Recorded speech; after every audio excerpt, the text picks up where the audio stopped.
Ah, yes, come in. Our featured presentation is about to start. You have entered into cult cinema with the dastardly evil Cheese Film and my partner in crime, Hecubus. This is the Grindhouse Podcast. We're coming to get you, Barbara. Welcome back to the Grindhouse Podcast. I am your host, as always, Cheese Film, in a different location. I thought I promised you that this wasn't going to happen, but seems like I have been misleading you, because today we have a special guest introducing Mrs. Courtney French, the aforementioned fiancée I will always bring up. And we're here to talk about a very special movie to Miss Courtney French. Would you like to introduce the movie? Yes, we're going to be talking about Coraline today.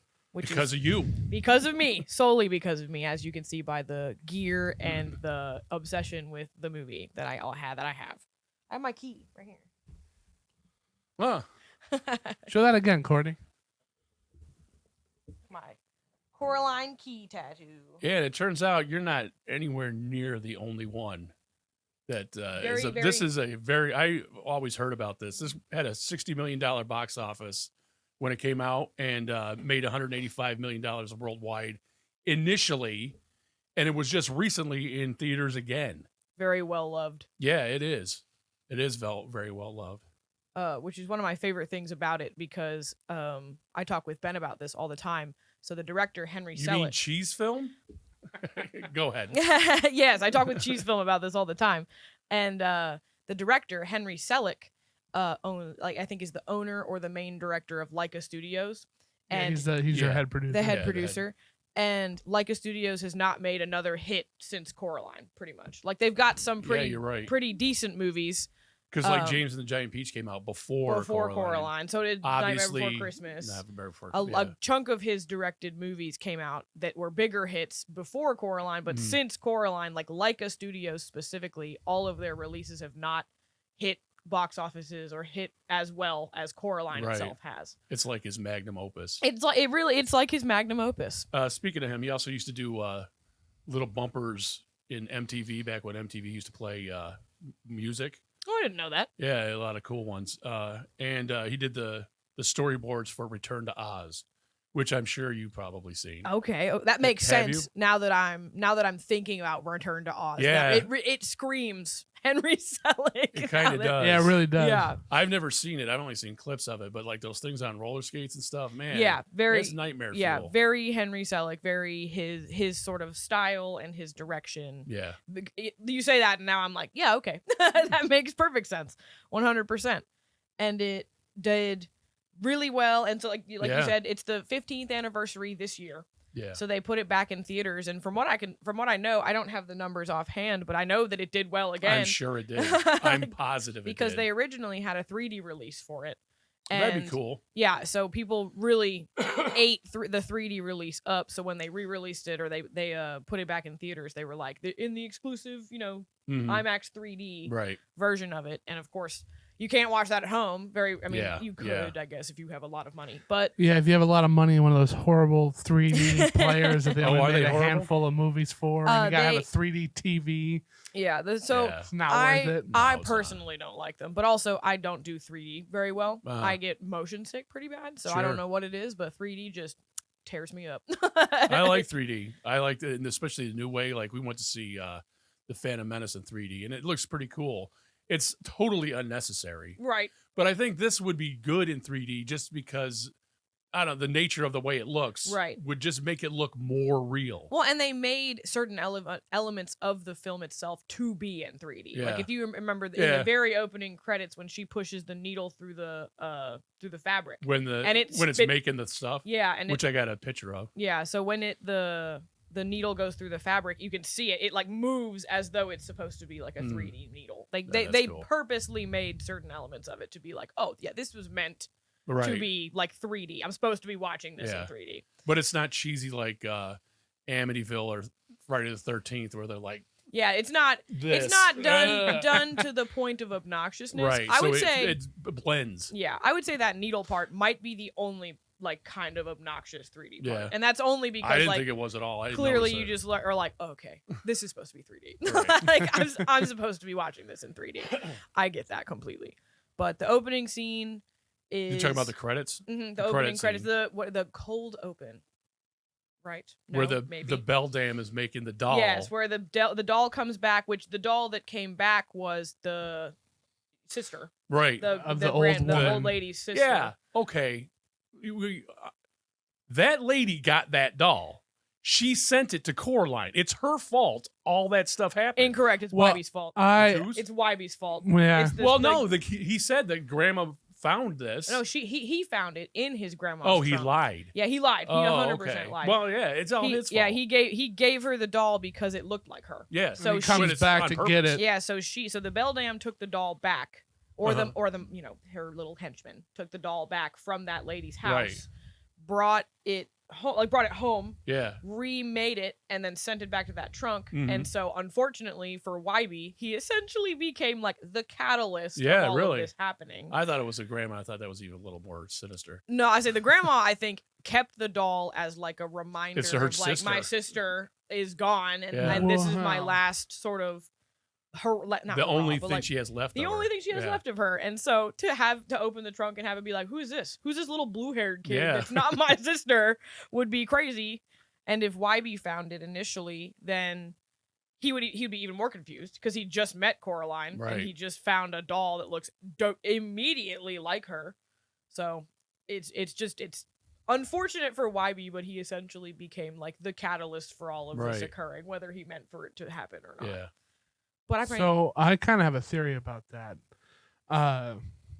So when she recalls the doll, it's obviously because she's got the kid. You know, she's already taken grandma's sister, right? I think it's replaced back then. So this movie takes place in like 2003-ish, or right around the era it came out. You can tell by the technology in it, the computer, the cell phones, like it's all very late 90s, early 2000s. I think that grandma had that doll since the 60s. Yeah, definitely. The Coraline doll specifically. Not the doll of herself, or of the sister, but of Coraline herself. And I think the beldam is kind of a little bit of an omnipotent being. I think she sewn that doll and sent it back out, knowing that Coraline would be going to that house, the next little girl in this house.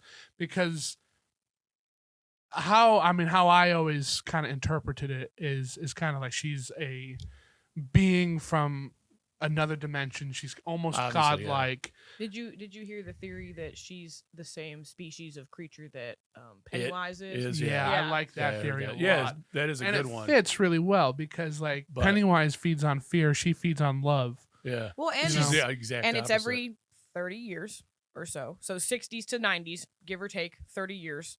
I don't necessarily agree with you that Coraline, like that the doll's been like that since the 60s. I don't at all. And I only say that because the grandmother kept the doll, in my opinion, as an homage to her sister. Right. And she owns the Pink Palace apartments, meaning that But the grandmother would have been a kid. Yeah. Right. You know, so she wouldn't have kept it. Their parents would have kept it. Maybe. Or if they didn't know about it. Or if they didn't know about it, because did Coraline's parents pay a lick of attention to that doll? But until Coraline was like, look at this. It's a doll that looks like me. But how does she have the doll in the first place to look like Coraline? She made, they move in. And she sees what they look like because she looks like the mom, the other mother. Well, and the mice dad. inspect for her. She has an affinity for bugs, so I bet she has a bazillion little spies all over the house that are little bugs that literally. Yeah, bugs. And this is the grandmother owns the Pink Palace apartments, but she doesn't live there. But she doesn't let kids in. A whole point made in the movie was that you're the first kid to live in the Pink Palace apartments since grandmother's sister disappeared. You know what I mean? So it's like the rule was established, like we don't let kids in here. And maybe the grandmothers finally decided like, oh, clearly maybe I just made something up, or maybe, my sister disappeared because of a crappy person or something like that. And it's okay, well, you know what? We'll let a kid in there again because my parents and me or whoever owned this apartment panicked and thought they disappeared because of something in the apartment. Maybe they just went crazy. Now I own these apartments. I'm going to let a kid in. Or she was under the sway of the beldam, and it needs to feed. So they weren't kids up in there until she decided to let kids in. And it's every 30 years. And at 30 years, she's got to get a new kid. Because if you look at the ghost kids, right? Like if you look at the outfits and the way that they're set up, time period wise, they all do scream very like one was from the 30s, one was from the 60s, Coraline's from the 90s to 2000s, and then I would say the boy is probably from like the 1900s, 1910s, yeah, 18s probably, even 18s. So they are, somewhere between 20 and 40 years apart. These kids are, and she's sustained by that kid's life until she needs a new one. Right. And then when she needs a new one, maybe you're right. Maybe she influences the grandmother right. or something around. It happened this time to be the grandmother. Obviously, she's mortal. She's gonna die. Right. She like that whole area. Right. Is under her. Domain. But it's only that area. It's right. not where the grandmother lives. That's true. I mean, unless but she also she lives like up the hill. And just be in that area, like she goes to the garden one time. Yeah, well, and you now, watch. I better get a kid in here. You watch the hand. You know what I mean? So the beldam's able to leave. So at the very least, the beldam is able to leave via her hand or her little henchman or whoever. So I think that they snuck into the grandmother's, like YB's grandmother's house, got the doll, brought it back, put it back, and then just kind of conveniently, YB was like, this looks like Coraline. I'm going to go give it to her. Like, I don't know that it was an influenced by the beldam thing or if it was just a very convenient episode of happenstance. Because maybe if YB hadn't given the doll to Coraline, they would have found a way to get it to her anyway. Or she would have definitely gone through that door. Right. Because she's bored as hell. Yeah. And, well, I would have gone through the door too. Yesterday, I would. It's a cool little door. Yeah. It's a cool little door. I mean, and yes, she saw the brick once, but like when you're 11 or so, you're going to be like, oh my God, this is a cool little door. I'm going to use this more than once to play a game or to do something. So all the time. Worst case, you don't get a doll. Best case, you get the doll, and either way, the beldam has got you because she looks for the neglect being exhibited through the parents. Right. So maybe each kid that disappeared. Well, not necessarily neglect, but just offering them what they want. Unhappiness. Yeah. So like they just had she's their kid. She's not using fear. Right. She's a spider. She's trying to get them into her web. She's using enticing things. So for Coraline specifically, she's like being neglected. Yes. She's having a terrible meal. She's not, living her best life. So the other mother takes advantage of that by giving her all these wants and needs. So that grandma could have wanted a pony or the other girl could have wanted an ice cream when the boy before that could have wanted something else. That boy did.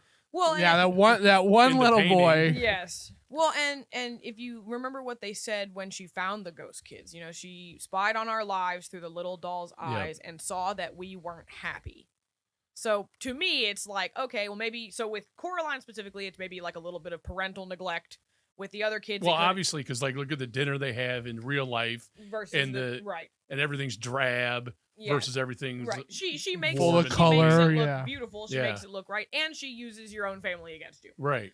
So there could have been for the previous kids, there could have been a whole other family there, and it doesn't seem that bad to have buttons in your eyes when you get everything you could ever want. Well, yeah, I mean, who would turn that down? Buttons in your eyes to live everything you want? I feel like I might. That's why Coraline is so special, is because she understands that that's a problem. Right. That this is just a dream. This isn't meant to be reality. Where are my parents? How is this working? Stuff like that. Right. So she's the first one to stand up to this thing. I also think that the beldam made a mistake with Coraline, the main mistake being she did take the parents.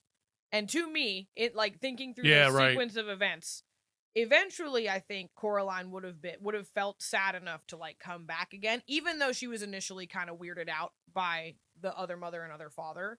I think taking the parents solidified that like hatred that Coraline has for the beldam because she took the parents. She overplayed her hand. She overplayed her hand. And I think because of that, which again does kind of draw onto Ben's theory of her kind of mild omnipotence. Like, how did you manage to kidnap 2 grown adults? Right. You know, and put them in a snow She's globe? got to have some She's sort of got to have power. some sort of power that's very intense.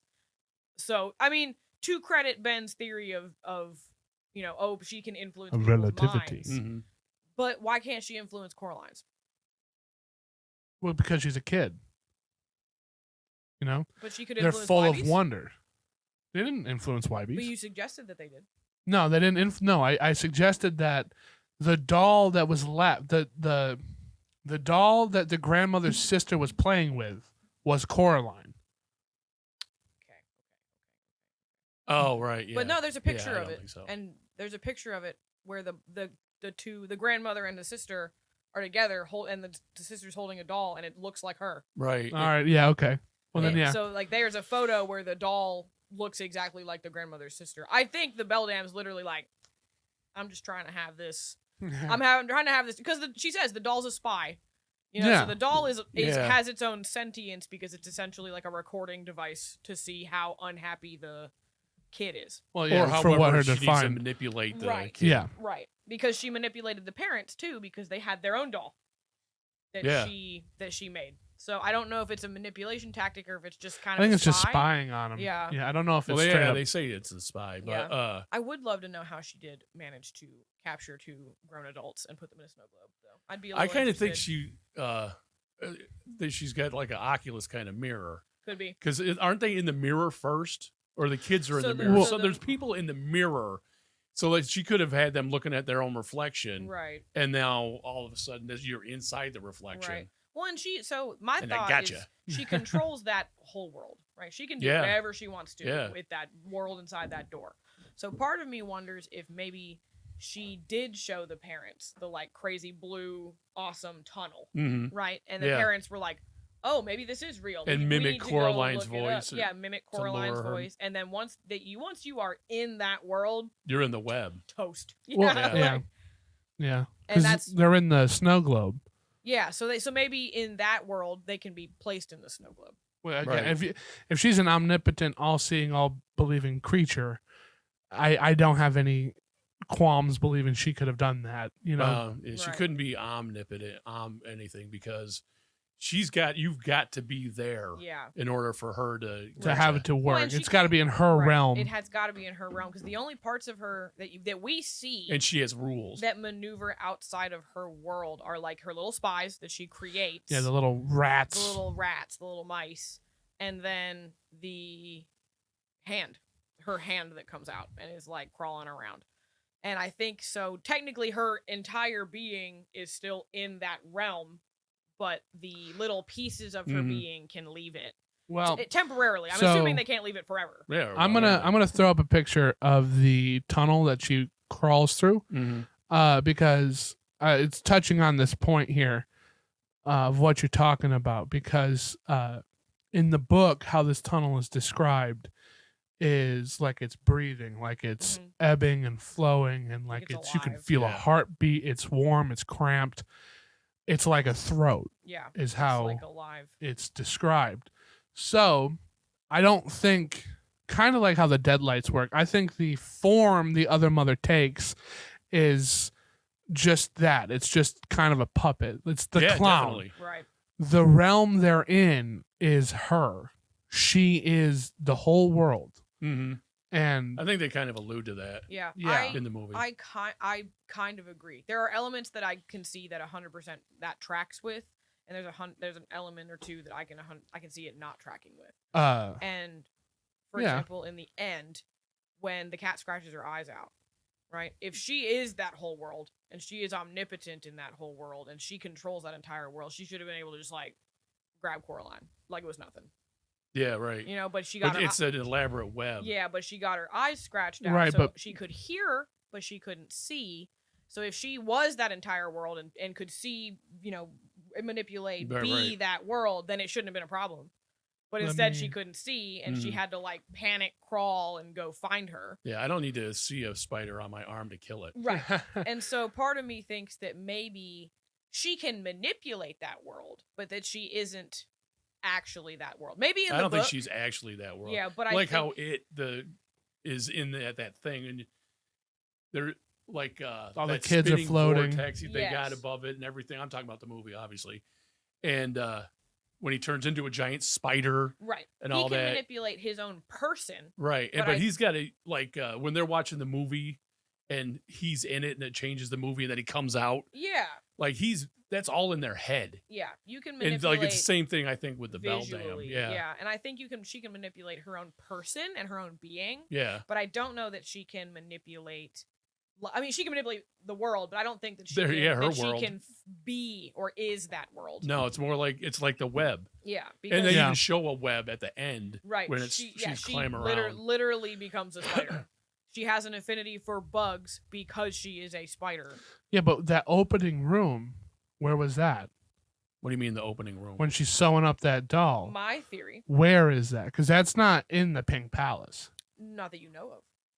But also, Coraline explores the Pink Palace. That's not there at all. Well, hang on. Let me. So, first of all, she manipulates that entire other world, right? So she probably could have had that room somewhere that Coraline couldn't access. Or it looks like it did 30 years ago. Or that was what I was going to say, is that it could also be one of the rooms from the previous child. Victim. Yeah, previous victim. So because she manipulated the Pink Palace to look like the Pink Palace for Coraline. So if she did that, I bet you $1 million she manipulated the Pink Palace to look like whatever it looked like when the previous little girl was there, the previous tenants, that previous wallpaper. Yeah. And I don't know, man. It's very workshop. Well, and she might just own a workshop. She goes down. Just be a she goes workshop. Could be in the basement or someplace like that. We never access we don't see the bedroom of the Beldam. You know what I mean? We never access where the Beldam goes to rest outside of being directly in front of that door. I don't think that she rests in front of that door. Because if you remember going up when she comes back and the Beldam's resting and she's talking with the other father, she's upstairs. She's gone. She's somewhere else that we don't know about. So I bet you that's workshop and bedroom and wherever we can't see, where she's got that creepy wallpaper with the two birds that are killing each other. Right. You know, the mockingbirds. Yeah, it's the wallpaper in the very beginning scene. It has a mockingbird killing a smaller bird. Right. Yeah, then it's not like flowers. You see the whole storyline. Yeah, in the first part. Yeah. I love when movies do that kind of stuff. It's real cool. Because there's a lot of other stuff too, like the circus that the Russian guy has in the other world. Mm-hmm. All that stuff, and where the two actresses are. Mm-hmm. Is larger on the inside than it is on the outside. Yeah. Well, that is awesome. That's and like that. She's mockingbird. Literally, she's mocking things to kill things. Yeah. But that's easily explained as just British technology. They've been doing stuff like that since the 60s. Yeah. I was thinking that too. Well, I don't know. Neil Gaiman's not British. I'm pretty sure he's not. No, that was a Doctor Who reference. Yeah, I knew it was a Doctor Who reference. We know. She has to romanticize what's already there. So that's the purpose of the doll, right? The doll is to show the Beldam. Okay, so this is what's now going on in the Pink Palace since the last time I saw it. Right. Now there's these two old women that live downstairs that do theater. Sick. I can work with that. Mm. There's this literal crazy dude who helped clean up Chernobyl upstairs trying to train mice. Right. Well, I can work with that too. Let's break down these characters because I've got images of these characters. Okay. So we'll go neighbor by neighbor. Right before you do that, let's talk about Neil Gaiman because he's the one who wrote the book. Right. Yeah. And he's all over the place. Like I didn't know this. He wrote biographies, like the biography of Duran Duran. Oh, really? Yeah, and the biography of Douglas Adams, who wrote Hitchhiker's Guide to the Galaxy. He did stuff for 2000 AD, which is a British comic book company, including Judge Dredd. Then he moved over to DC, did stuff there. Sandman is basically his claim to fame, but he also did stuff for the Eternals on Marvel, and he's very prolific. He's everywhere. Very prolific. And I'm going to talk about the cast too while we're at it. Yeah. So Dakota Fanning is the what? Well, I was gonna bring us back to our structure here and talk about because we are 26 minutes into this episode and we are just fanning out about this movie. Yeah, right. So bringing it at the top, this movie is Coraline, directed by Henry Selick. Came out in 2009. Take it away with the cast. Okay, Dakota Fanning plays Coraline. She was in I Am Sam with Sean Penn, which was pretty decent. She did a great job in that. The Cat in the Hat, which I hate, and Man on Fire, which is she the little girl in Cat in the Hat? Yeah. Ha! Okay. God, that movie sucks. Teri Hatcher plays the other mother, a.k.a. the Beldam. Her most famous line is "They're real and they're spectacular" from Seinfeld, referring to her boobs. But she was in Lois and Clark for its entire run. She played Lois Lane, and she was a Bond girl in Tomorrow Never Dies, which means she both got bedded by James Bond and killed. Nice. The other people in it, I don't really know them, except Ian McShane was the dad in the newer Hellboy. That's not very good. Okay, yeah. Yeah. Don French and Jennifer Saunders are also in it. Yeah, Jennifer Saunders. Saunders. People know her as the fairy godmother from Shrek 2. She's one of the old ladies. Wait a minute. I thought the fairy godmother was Julie Andrews. Nope. No, I think that's the queen. The queen is Julie Andrews. Oh, okay. I'm pretty sure. Yes. She's in it. I know that. Yes. Jennifer Saunders is the fairy godmother, and I think she's one of the ladies downstairs. I don't know right? what you're saying. Yeah, I think she's one of those. I want to say she's Spink. Forcible's the blind one. Spink's the deaf one. Well, then she's the deaf one. Okay, I was like, so she's Spink because I believe Forcible's the taller blind lady. I could be wrong. The tall one's blind, not Jennifer Sanders. The short one is deaf. So I'm is sure Jennifer Sanders? That's Spink. I could be wrong, but I'm pretty sure. All right, so we're going to take a tour of the Pink Palace itself, starting with the top floor. I've got Mr. Bobinski on the screen right now. You can see that he is a very blue man. He is blue. And I don't mean he's depressed. Thing is the badge he got from cleaning Chernobyl. Yes, he is. That's what that is. Brandishing a medal, which I love. See, this is so awesome. I talk about this stuff all the time. I love the world building where you don't need to be it doesn't have to be explained to you. It's just there. Yeah. And that's great. Great. It's so good. And they do it great in this. So he's very blue, and it's all right. So this animated movie, they're creative, but then you see that medal on him, and it turns out he's somebody helped clean up Chernobyl, so he's radiated. Mm-hmm. And he's eating turnips all the time. Raw beets. Oh yeah, and I guess that is also a detail with Chernobyl cleanup is he has an affinity for raw beets. I don't necessarily know. There's stuff in it that helps make your blood not radiate so much. But yeah, it's funny to watch his metal kind of it jangles on his white, gross looking wife. Yeah, it's stained. It's What yellow. a weird detail to be a guy from Chernobyl in 2009. If you ask a kid in 2009, hey, what was Chernobyl? They're like, gum. Yeah, they're not gonna know what Chernobyl I don't know. was. But it's interesting to include it, and it's cool as an adult going back because I watched Coraline when I was a lot younger, and so going back to it as an adult and seeing all these little details that I was like, oh. This would have been so much cooler to know when I was younger, but I just didn't think twice about it. Yeah, like Ben said, an animation style, Henry Selick directed The Nightmare Before Christmas, so everybody's weird colors, so it just made sense that Bobinski was blue. And it's a cartoony. Right, and so it didn't really it dawn just on fits me in. that You he's don't the double only guess it, blue yeah. person. Yeah. You know, I thought, oh, well, maybe he's blue because his other version is like blue and, very fake looking and cool. No. Or he's Incorrect. he's very clearly a foreign person. Yeah. So he's already strange to Coraline. So Right. making so him different making looking. him look Yeah. blue would make him look even more foreign. But nope, he just helped clean up Chernobyl. Which, yeah, he's a pretty Sweet. cool guy. yeah, like, that's awesome. He's got too much nickel. Yeah. That'll Then- turn you blue. Then we're going to move downstairs to the basement, and we're going to meet our actor or performers. They're acrobatic performers. What did you say their names were? Spink and Forcible. Spink and Forcible. Great names. Terrifying designs. I think these things are Oh, yeah, they're creepy perfect. as I think hell. they look great. Yeah, especially Really? the way they keep offering her and the they candy. clearly represent the passage of time, right? Clearly, like that you can when Coraline walks into their area, there's posters of them like in their prime, where there's these two beautiful women who've been just absolutely actively performing, been doing theater forever, and so their representation of like the passage of time is really cool because it not only does it make them look like, oh, okay, these are very well-traveled ladies, but also like they're all like Ben said, they're a little scary because And when they're a you're little pathetic. when you're 11, you're like, okay, Yeah. scary weird old ladies, and they- your weird candy. yeah, and they stuff their dogs, you know what I mean? Yeah, Like, and yeah. they're just weird, Well, eclectic women. Right. another thing I noticed and I picked up on this last rewatch is that like they never really blink. Everybody else has their eyes Nice. kind of half open, or you get like the 3/4 eyelid on them.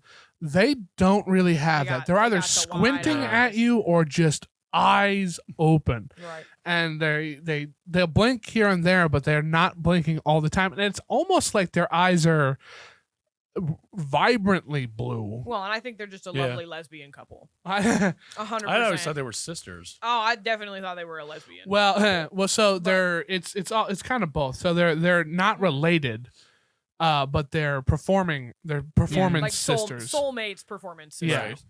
which makes sense. Which I and just it's didn't very give that any common thought. in old performing troops where they're Right. just inseparable. You Yeah. know? Because that's all they are. It's got to be a bummer though, because so yes, she meets them. They're nice.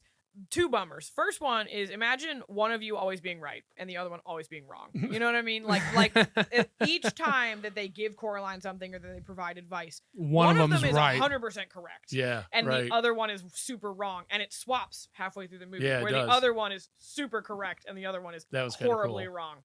And that just kind of shows how inseparable they are, as well as how old and kind of like their minds aren't Mhm. 100% there. But imagine like if they went over to like where the other mother was and they found their version of themselves, and it's just she made us hot again. Yeah. Like that would be such a They bummer. would never leave. like that would like Well, it plays to their character too. Right. Like the They two would old not ladies leave. are very, vainish people who still feel Mhm. like they're on their way to an opera, right? Like when Right. they first meet her. well, and they, to be fair, they do it to Bobinski too. They move his stomach just up. Well, yeah, he's not goes fat from anymore. gut to like chest. Yeah. Pretty fast. So it is the entirety of the other It's world. everybody's is just a best self, romanticized yeah. version of themselves. Right. It's the rose-colored glasses. Yeah. Right. Because when you take them Exactly. off, that's why it's so brilliant that everything's so vibrantly colored in the other world. Because when you take off the glasses and you're in reality, it's just kind of drab. It's not as spectacular as Yeah, you it's not thought it was, as spectacular your at all. dreams are. Right. But did you notice how are we structurally? I should stop. I could just go on about this for the All right. next So 3 years you're of my go life. taking the tour. Yeah, All right, so go we're ahead. gonna land back on the center floor, and we're gonna meet our parents, Mr. and Mrs. Jones, who have a garden magazine. Is that what they're writing about? They're writing I for believe one. their business is being editors of a garden magazine. Or books and stuff. But yeah, one's the books. editor, They one's are, the writer. One's an editor, one's a writer. I find that to be a very interesting profession to have your main character's parents be. Well, the guy who wrote it is a writer. it's not a very big stretch of the imagination that his wife was his editor. I think it accents pretty heavily, and it's part of going back to the kind of neglectfulness of the parents. Yeah. It's just showing how unhappy they make Coraline, because they are a writer and an editor of a garden magazine. Coraline loves plants and flowers and gardening, and they both, while they write for a magazine, hate it. Yeah, and they don't go outside. She wants to go outside. Yeah, and they don't go outside. It's muddy, it's dirty. They don't want the mud in their house. Yeah, I think it's a heavy accent towards, can you believe that my parents do this, but don't like going outside like I do? You know, so I think it's that, but it's also like, I like it a lot because it also shows, you know, very, very real dynamics of adults. Yeah. You know, because sometimes you have those movies where it's like, oh, my father's a king, my father's a prince, my father, you know, makes $1 bazillion and we live in this giant house. Like, these people moved into an apartment so that they could, you know, afford to live while they're, you know, figuring things out and writing their pages. And I think it does a really good job at showing. Yeah, it's a book. They're putting out a book. Yeah, not only realness, but also being able to highlight, oh, well, Coraline really likes going outside, but we don't, so too bad. Right, and you get to have a dichotomy there with the other world, because their garden is crap, and the other one is gorgeous, full of flower, full of color, full of everything. Yeah. So, did you get to the moving in day one? Because I got stuff about that. I haven't. I'm out. Still, we got 2 more characters to introduce. Next up is our annoying teenage neighbor boy, Mr. Wybie. He's the only one I don't like the look of him. I really don't even like looking at him. Really? Yeah. I thought he reminds me of something I can never place. Yeah, ugly and wrong. But I like how his head's always at an angle. And that's what I don't like, his neck. It's just wrong. I think they do a great job at making him the weird kid. Like the weird neck with like the slugs and he has a very specific slouch that's very much I am an only child here. I don't have very many friends, and therefore I collect banana slugs and hang out with this cat. Like, I think they do an excellent job at making it very clear that he is by himself. Yeah, they 90% do. I just don't like aesthetically. I don't like him. That's fair. That's completely understandable. I mean, you know, and you can't. I get it. I'm over here loving Spink and Forcible, and you know, Cheese don't hates them. So well, I do like Wybie. I think a lot. I think Wybie's and I like other Wybie better because he's quiet. Got no mouth anymore. Well, no, he's first to help her. You know, he is a turncoat to the Beldam too. Like almost immediately, he's onto her. It's almost because she creates these creatures, and it's like they have their own free will and sentience, and it's kind of messed up. It's not kind of messed up. It's messed up. Super messed up. I say it's the same thing as the spider in the web. Like, she has an affinity for bugs because she can control the bugs. You know, she can go like this, and an entire wardrobe can just move. You know, she can, and because it's alive, because it's a bug. It's a thing, yeah. Yeah. But you touched on our last character, Wybie's cat, who we did not introduce his voice. Yeah, this cat, Larry David or Keith David, is voiced by Keith David in the other world. He can talk in the other world, and he is the adversary, I would say, to the Beldam. They have a more hero villain kind of relationship than you would kind of expect, but it's fun, you know. Because she's got her little helpers are rats and bugs, and he hates rats. Coraline's helpers are a cat, and basically that's it. Yeah. Like, I was like, because pretty much everybody in the real world was just like, I don't believe you. I think you're lying. Stop talking to me like this. I love how the cat he's not just in the old other world, like when she's talking to him in our world, he emotes and he reacts to what she's saying and stuff like that. Like he could talk. I think 100% that he can. He just chooses not to. Yeah, well, people aren't going to listen, so why talk? I mean, because like he clearly has some sort of superpower as well. He disappears at the end of the movie. Yeah, he is kind of a Like, supernatural. I think he's got his own. Well, he's a black cat, he's got his own supernatural abilities, and I think he can talk in the real world. He just chooses not to because people don't listen. Yeah, that's true. Or because he just doesn't care. Yeah, that too.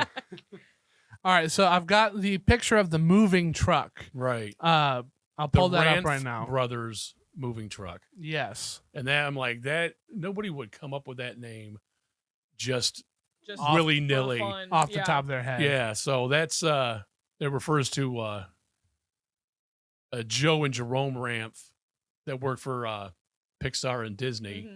And like they did the Brave Little Toaster and Toy Story. And Joe and two of his friends were killed in a car accident in 2005. They all happened to be friends with Henry Selick. So that's why it says that. Right. And then I was also looking at the, because it's animated, so they didn't just go to the dump and get a license plate. No, they had a. But I can't figure out if the license plate means anything. But there is graffiti right next to it that says Stop motion mo rules. Yeah, that's pretty cool. Yeah, there's that one. Those and then, details are awesome. When he asks for a tip. Yeah. And he gives him the $1. It's Henry Selick's face on the dollar. Yeah, right. I forgot about that one. A lot of fun little Easter eggs. Yeah, I say they really. I mean, that's what I like about stop motion is you can put an awful lot of love into like each individual little scene, and you can make it to where like, okay, Henry Selick's face is on the dollar now forever. That's fine. But also, you got to be committed to it too, because it's not like here I'm taking a photograph of something. Right. You got to now move it a little tiny bit, every little bit. I remember reading a fact that was like 10 seconds of footage on The Nightmare Before Christmas took like 2 weeks or something crazy like that. Like, because we throw this term around a lot, but FPS means frames per second, not per second. Second. It's literally 24 individual pictures put together to make a second of the time it takes you to blink. Yeah. So each shot is about 6 seconds long. All right, so you got to do the 24 frames times 6 to get one before the camera even in the editing room cuts. Yeah. So you've got to get more of that anyway. It's crazy. I think with stop motion though, everything's so planned out to the T that like they just get what they got. You don't usually see a lot of deleted scenes. Yeah, no. In stop motion movies. Right, not a lot of and that's why. cut interactions and things like that. They're also not typically very long. Right. Well, heck. How long is this? It seems I think this is a feature-length film. It is it's definitely feature. I think it's an hour and a half. I'll get that information. An hour and a half. And I think this is the greatest stop motion I've ever seen in my life. Wow. It is so fluid. And I was kind of lost and only not paying attention to the fact that it was stop motion and just into the story. It's an hour and 40 minutes. Hour and 40 minutes. That's insane. And he does a great job at making it fluid. And I think he does a really good job. I think a lot of stop, and maybe this could be a hot take, I don't know. But I think a lot of stop motion doesn't focus as much on like backgrounds and props because they're so focused on what's happening with the character. Yeah. I think this movie does an excellent job at almost distracting you with backgrounds and secondary characters and secondary movement to where like, yeah, you can see that it's stop motion, sure.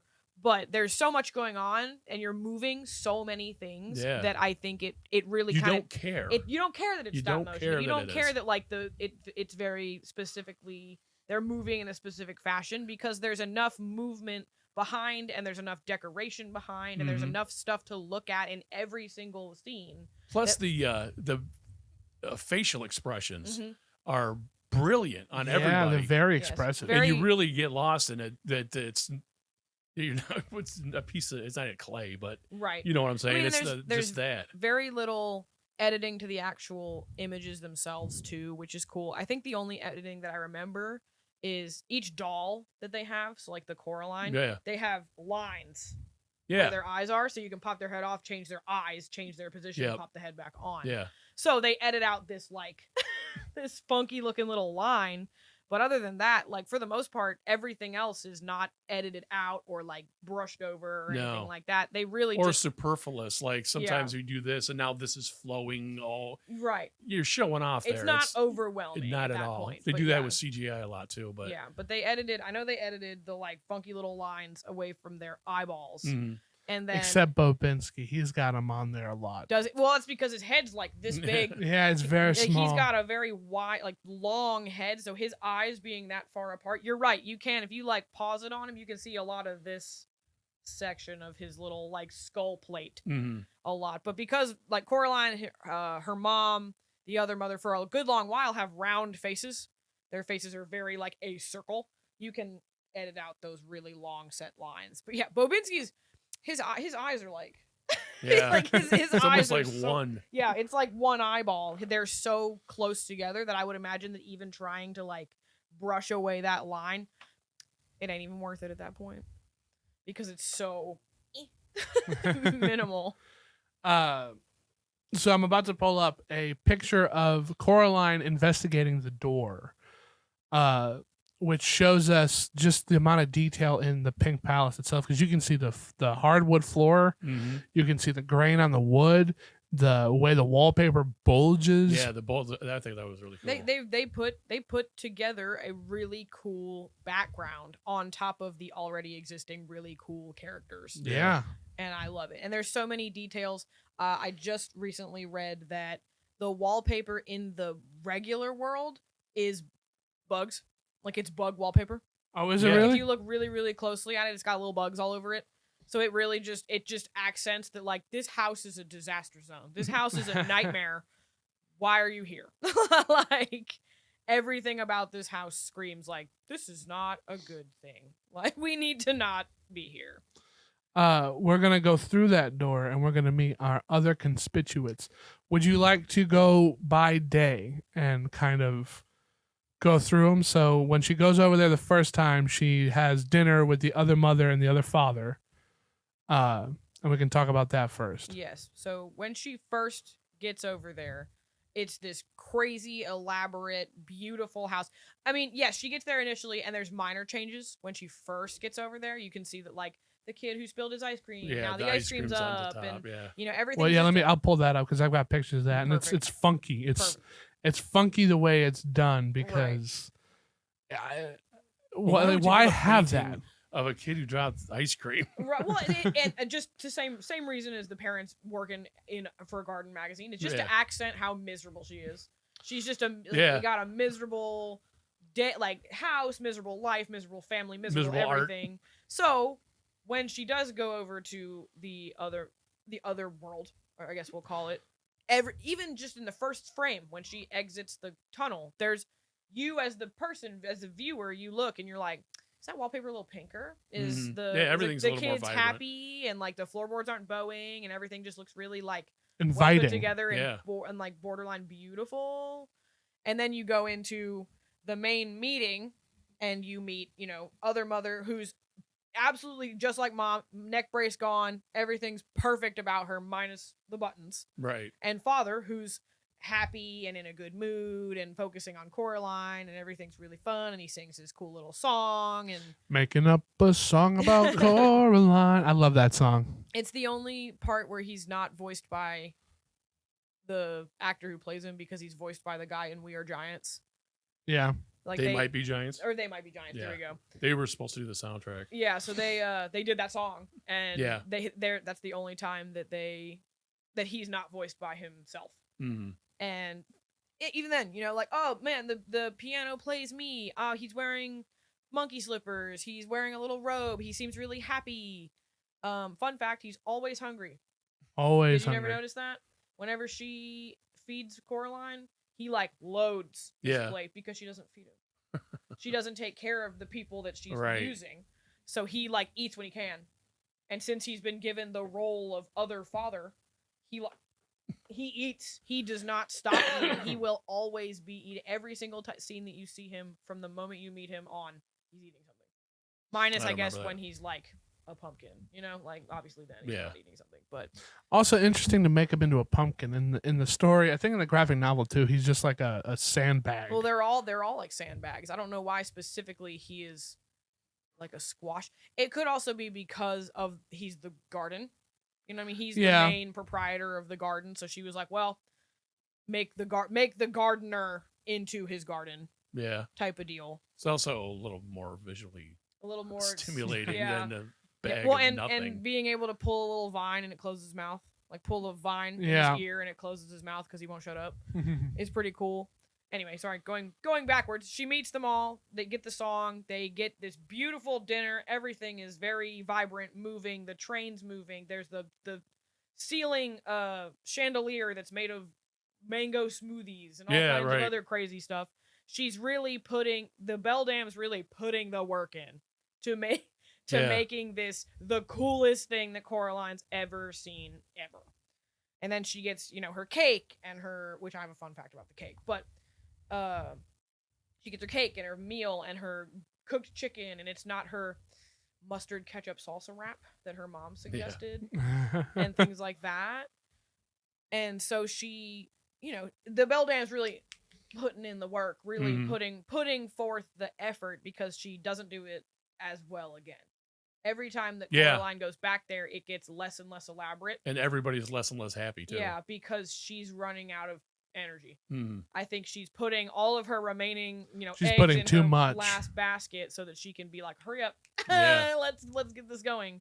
So she puts on the performances, she gets everything ready, Bobinski and Spink and Forcible, and then after that is when you can tell she's like, okay, I'm tired.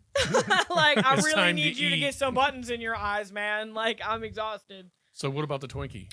You mean the cake? Yeah. So tell them about the Twinkie. Tell them about the Twinkie. So the welcome home cake that she gets, where she like the lettering shows up. Yeah.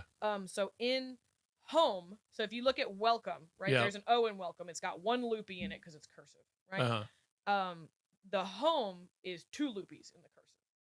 So it's been, I'm not going to say scientifically proven, but there's evidence that states that when you are lying and you're writing something, that there's more loopies. It's like code. Huh. So she's welcome. Yeah. But she's not home. Right. That's pretty cool. That's a great detail.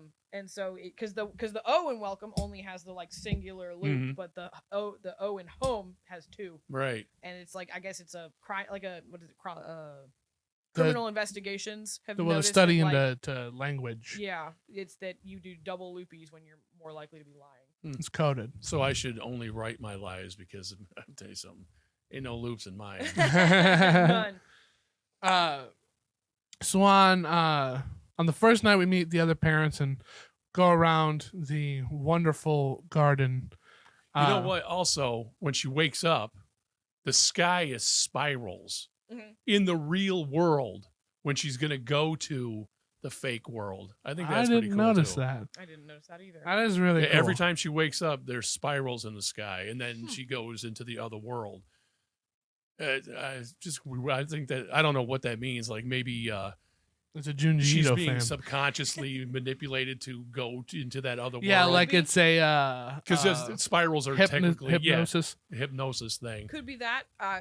Only other thing I could think of is it's also like these spirals represent where her realm of influence is. Or something like that. Right. Where it kind of looks like a spider web. Or like you're spinning a web. Yeah, something like that, because then she goes outside in the other world and it's clear sky. Yeah, it's not. It's only in the real world. Yeah, and then they go outside to go play in the mud. The lightning strike, when she says there's no rain, and the lightning strike, it's a hand. Yeah. Yeah, like it's the that Beldam's needly hand. Yeah.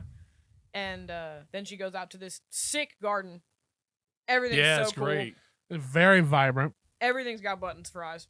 Gives me the heaves. Yeah, like the frogs. The frogs have buttons for eyes. The plants have buttons for eyes. Like everything has buttons for eyes. It's normalizing it. This world, you have buttons in your eyes, and that's all you got to do to stay here and be happy forever. Right, because everybody's in a good mood. Everybody's vibing. Everybody's colorful. Everybody's vibrant. Exactly. You have a flying.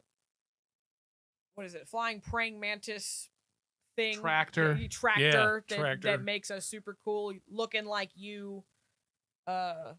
Garden. Yeah. Like everything's perfect. So she really that. She particular put the work day, into she put it. The work in. Sure. So we're gonna go through the other family real quick. So this is other Bobinski I've got up on the screen right now. Okay. In his tent that's larger on the inside than the outside. Yeah, and he's holding a little mouse. He's you can tell he's more colorful. He's wearing the actual circus attire. He's he's the optimal Bobinski he can be. Right. the same chicken gives you popcorn now? Because there was a chicken. Chicken is in his original quarters that it's just a regular chicken. Yeah. And then the chicken now is a popcorn dispenser. And that's pretty cool. Yeah. I like that. Like making it as normalized as possible for Coraline, but also as ideal as possible for Coraline. Now we have the showgirls performing. They're doing acrobatic stuff. Yes. Yeah, and all the lines they're saying are what Hamlet says to Rosencrantz and Guildenstern when they're spying on him. Oh, really? Yeah. I didn't know that. That's cool. As well as they also had their old outfits that they wore and still had buttons in their eyes and still like everything like that. Don't they zip off the? Yeah, they zip their whole body off. I love that part. And it's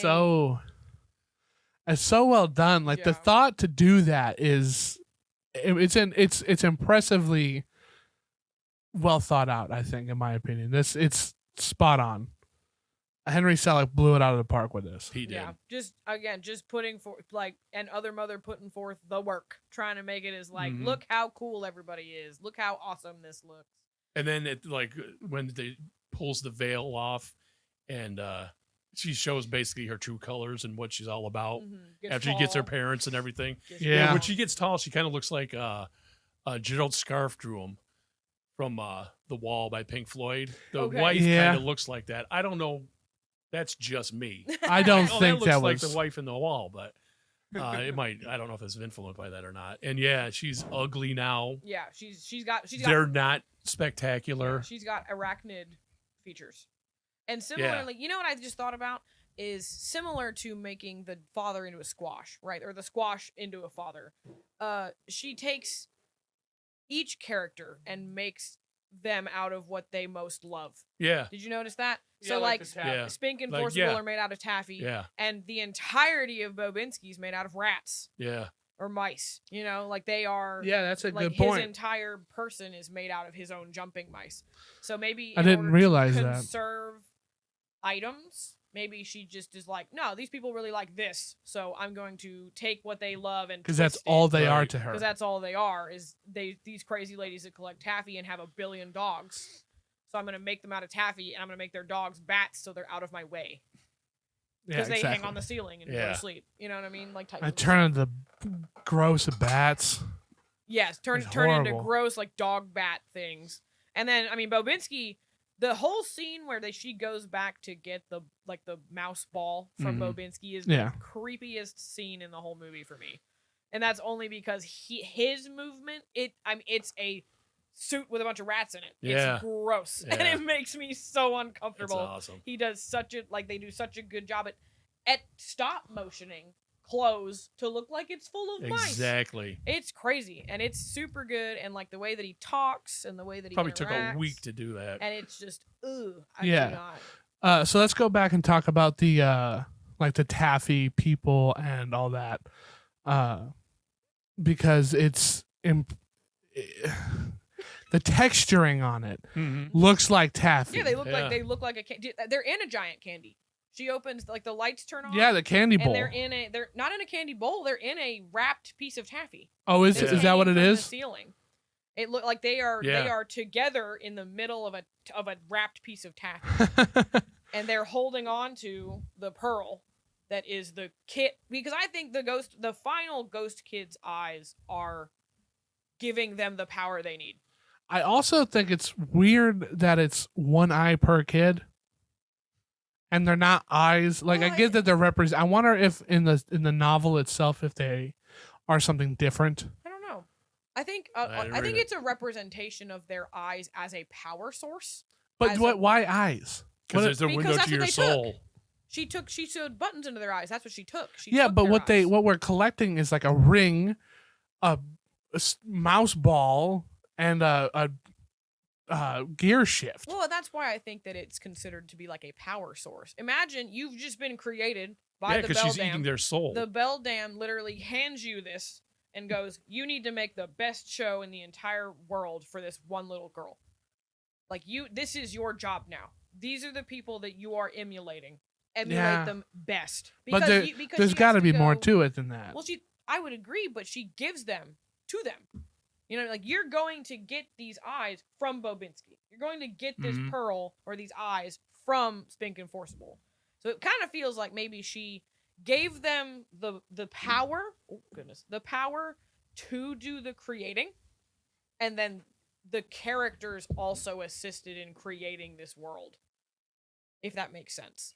It just feels like that's how it would go, because she has to physically go get these things from the dad, all of the Beldam's creations, not from the Beldam herself, but from the Beldam's creations. Right, but I just why they are the way they are still I question. I don't know what you're talking about. You know what I mean? That's fair. I mean, like, I get that, like, the Beldam gave the Taffy ladies a ring, but why is it a ring? Right. Or maybe they got to pick. They didn't. Well, and I only say that as like a well, it's just hidden in plain sight. It's a spherical power source, right? That's pretty much what it boils down to. So when they were presented with the spherical power source, maybe they were like, well, thinking about the girl you just explained to me and like what she likes, I'm going to go make a garden. I'm going to go make a really cool show. I'm going to go make a jumping mouse circus. You know, like, and maybe they hold on to it the way that they do because of it's the only thing keeping them alive. Yeah. Because you take it from them and everything turns to dust. Or stone. Yeah, or all stone. like stone. So they're over. horrified to give you that. You know, obviously minus the other father, who's the other turncoat at that point. The other father just literally gives her what she needs. But like Spink and Forcible are like, give it back. Like, we need that in order to stay alive and stay as we are. Give it back. And then Bobinski's just gone. Yeah, Bobinski was he never just there. becomes the rats. Yeah. I don't think Bobinski was ever really truly there. I think he's been rats this whole time, to be honest. Like, I know he had a face and stuff, but like, he was blue. You could have just made it into like a mask, an articulate mask or something. But I think he's been rats pretty much this whole time. Yeah, I think so too. Yeah. Their power's failing. You know, so like Spink and Forcible were full people who's unzipped and became other full people in a full theater. Now they're made of taffy. They're discolored. Their colors are off. They're barely human anymore. They're well, they never really were made of taffy. You know, like, and so Bobinski, he had power. He had the power to articulate into a person, but now he's rats. You know what I mean? Now the other father is made of squash. Their ability to be what they were, to the facade, is gone. Is gone. It wear it off. The power source is failing because the other mother is hungry. Right, and like a real spider web, you only see spider webs when they're not using them anymore. Right.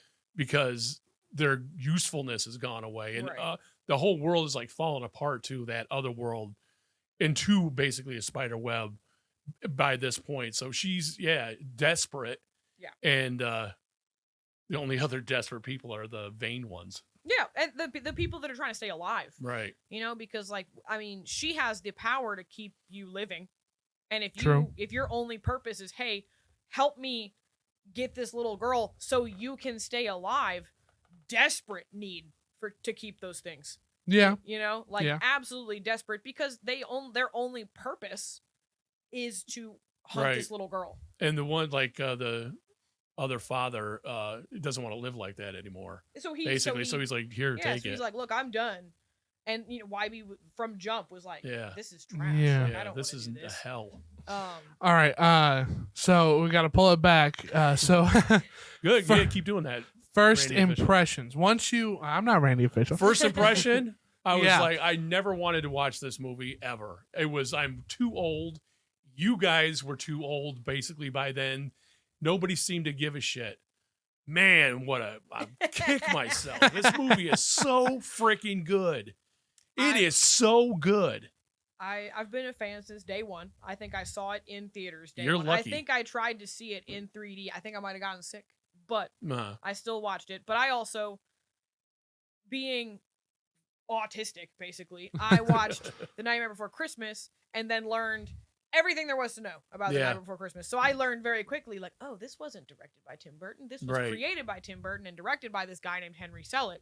So when it was like, hey, from the director of The Nightmare Before Christmas comes this movie, I was like, I know what you're talking about. All right, let's do it. And so I've loved it from jump, and I have read the book, so it was interesting to see the differences between the book and the that's movie. always fun. Yeah, I love doing it's very that. different. I would say the book is a hell of a lot scarier.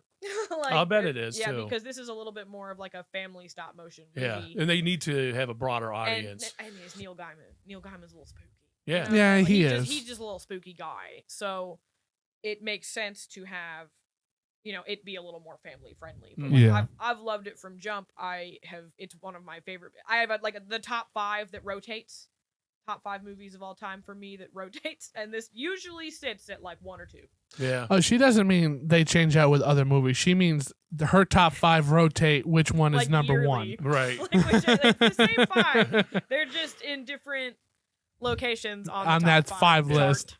But this is usually, number 1. I love it. It's artistic. It's cool. It's fascinating. And, it's 15 years later and people still love it all the same. It's timeless. Yeah. Yeah. And it being stop motion, this will be around for 100 years. People will be watching this. People still eat it up. They just had that. They have the moving museum of Laika where they have all of the Laika stuff and things like that. They sold a lot of the puppets from Coraline on for auction, and the tall other mother went for $50,000 or some crazy. Yeah, I don't doubt that.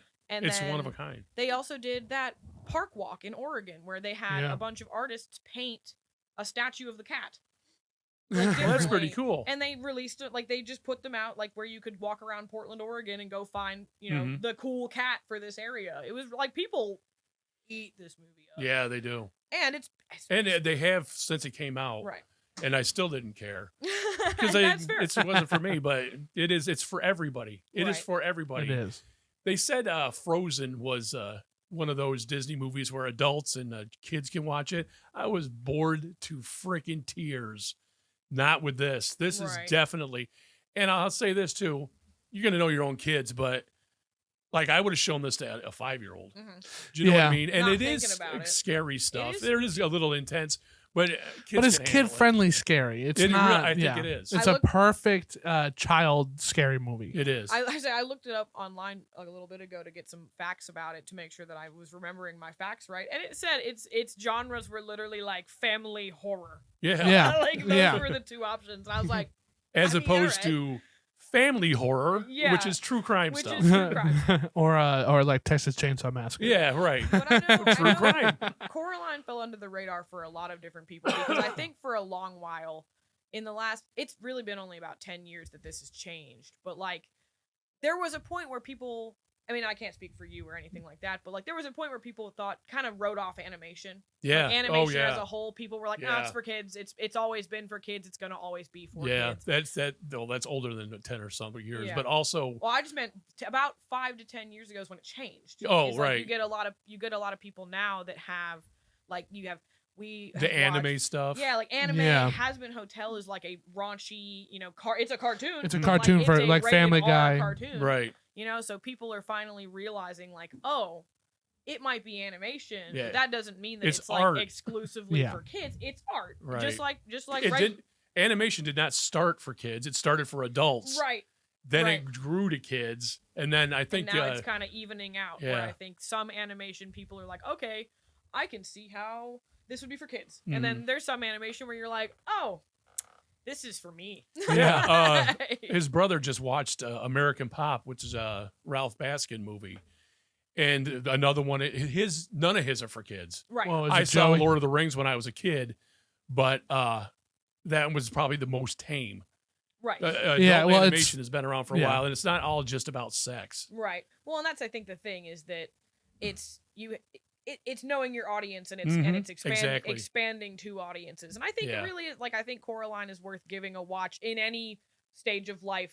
I personally would, the way they rate video games for E10 and up. I would say that's Coraline, where safely I could say 8 to 10-year-old would be I think that's a prime good time. I think if I showed this to someone start. who was 5, I feel like it might be a little scary. I think they'd be more bored than scared, but I wouldn't have a problem with it. Right. There's nothing that's so offensive. Right. And I just recently watched a video about this Intellivision game of Dracula from the 80s, and parents were all up in arms. Well, I should say moms, because they're the only ones that care about the violence and bloodshed. There's not a drop of blood in it. It's Dracula. That's was the offensive thing. Right. And a lot of times people go overboard with that. So like, I think this movie was controversial when it came out because it's for kids because it's animated, right? But it's got a monster and stuff. And those people, they need to trust their kids a little more. Yeah. Because they're going to be okay. Yeah. And even this, that might be a little bit intense at times, they're going to be okay. Right. And they might come out a little bit better. Yeah. Right. And if they don't want to watch it, it's very easy to just turn it off. Yeah. Like if they look at you and they're like, "Hey, yeah, this ain't it," then guess what? I keep hitting this. I'm so sorry. That's it. Like there's nothing. Like okay, cool. We'll turn it off. Yeah. You know what I mean? That's all you got to do. So if you were going to change one thing about this movie or kind of make it better or any improvements, what would you do? I would have an alternate soundtrack of They Might Be Giants. I'd like to hear what that sounded like. Yeah, like the alternate world where they actually got to do it. Yeah. Yeah. And maybe this is just because of how I've watched this movie a billion times now, is I would like to see more Beldam screen time.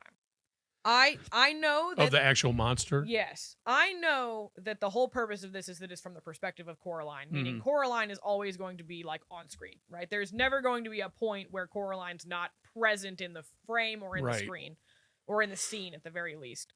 But it would be, I mean, maybe make it, a separate thing or maybe like a little short or something, but like just some that would be background, cool. like more Beldam screen time, because like there's I would like to see not so much background as to where it came from, but like those other kids. Oh, that's what I meant. I would watch that. Like That it'd would be cool, like if they had like a mini series or something of like maybe how she came to be, how she got the first couple of kids, things like that. Exploring as well as, her. like you said, we don't know where her room is.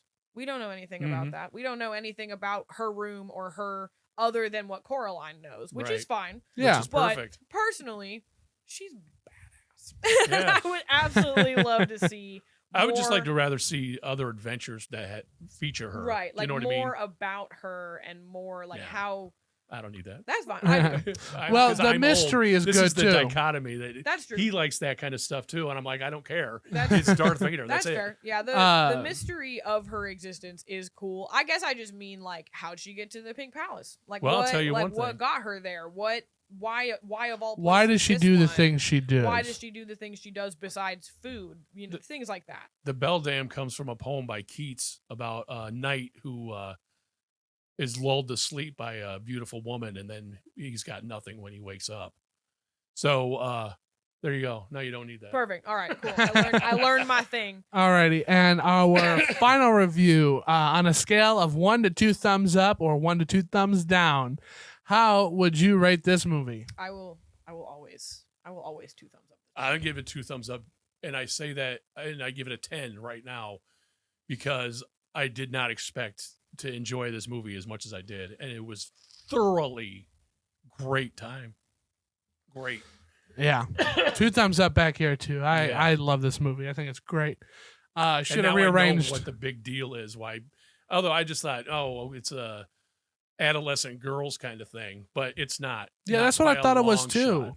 When It I is first, great. yeah, but like it's, oh my god, it's so good. It is so fucking good. We should have rearranged the studio a little bit because I've got Coraline art and we've got a Coraline doll and stuff like that. Would have been really nice to showcase here.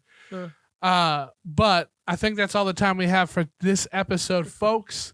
So, as our guest, would you like tell us where to find you at? If you want to look right in camera 3 and tell our audience where to find you. You can find us just about anywhere on any streaming platform as well as YouTube. And I believe that is the jam. Yeah, but where can they find you? Oh, they can find me. I tattoo. So you can find me at Archangel Custom Ink. And I do tattoos and piercings. Yes. What's that shirt you got on there, Hecubus? I did. Oh, Hecubus. She's got her Coraline I got my outfit Coraline on. fit on. I have our merch on, as do you with the hat. I the new do. hat. I do have the hat here. And you can get it at our website. There's a link to the merch, right? Isn't that how it works? Yes, there is. There's a link to the merch, and they've got great shirts, and you can see really good Lots of hats. different designs. We got posters. We've got everything you would like. Coffee mugs, anything you could pretty much think of. And if were you to request something, we could maybe do that. I don't know. Oh, we could find a way. Somebody had a not good idea. We got posters, desk mags, cups, stickers, magnets, you name it. We've got it.